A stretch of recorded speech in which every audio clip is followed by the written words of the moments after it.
Hi guys, and welcome to a coffee chat. I'm Dr. Boomer Brown with Doing Good at Work. You know, this week we're going to continue our discussion around the idea of emotional intelligence. It's what we've been talking about for the last couple of weeks. I've given you a definition of emotional intelligence. I've talked about some of the benefits and how to improve it. And last week we focused a little bit on Dr. Daniel Goleman's work, where it talked about there are 5 components or 5 parts of emotional intelligence. Well, this week I want to pick out one of those parts, and that's the part of empathy. If you read the little writing that went with this video, you see that empathy, not sympathy, sympathy and empathy are 2 things, but empathy has different levels. And we're going to link that to something that I teach a lot. It's called TFA, think, feel, and act. It's the way human beings make decisions. It's the way our minds work. There's something in our sense perception that we perceive. We call that a trigger. When that trigger happens, we think a thought. Could be negative, could be positive, but it's always going to lead to a feeling. Again, it could be a negative feeling or a positive feeling. That feeling, along with the thinking, will produce an action. And with that action comes consequences. So let's talk about these 3 levels of empathy. Well, the first level of empathy has to do with your intellectual ability. It's the cognitive side of empathy. When you are experiencing someone's emotions, it could be your spouse, it could be a significant other, it could be your children, a coworker, a friend. You experience something that they're experiencing. You may only experience it on that first level. That's the level of the intellectual part of empathy. But sometimes we actually go a little bit deeper. Not only do we feel it and think it, but we start feeling it really deep inside. It's almost like a contagion. It's contagious, and it's like we actually catch it. And not only do we think about what the other person is experiencing and feeling, we start feeling it and we live it.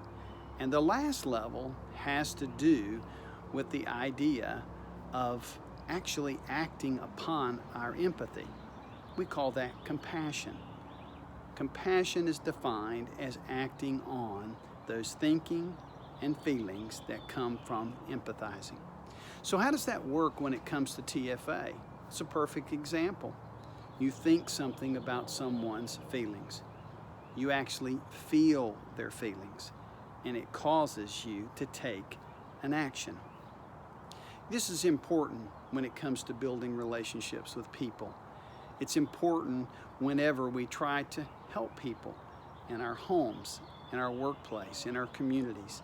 It's about relationship building. That's why it's so important to understand your own emotional intelligence. Sometimes it's hard to express empathy.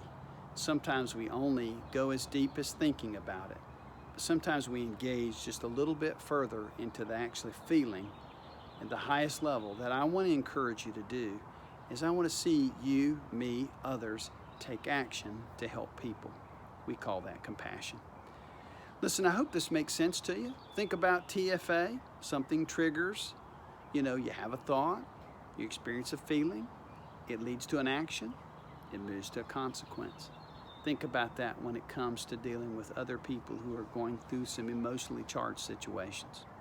And always remember, the team here at Doing Good at Work is here to help you. All you have to do is send us a confidential email where we will be happy to respond to any need that maybe you have. There's resources that we can provide free. There's also people who you can talk to. We call them first responders. They're not trained counselors, they're first responders, and they can help you have someone to talk to. If you do need a counseling, psychiatric, or sociological reference, we'll be happy to help you with that too. Remember, somebody here at Doing Good Work cares about you. We're taking action because we know that people's state today in regard to their mental health is a little more fractional. It's a little difficult today in our world, and we want to help you. So we're here for it. Well, as always, until next time, I hope to see you next week here on A Coffee Chat.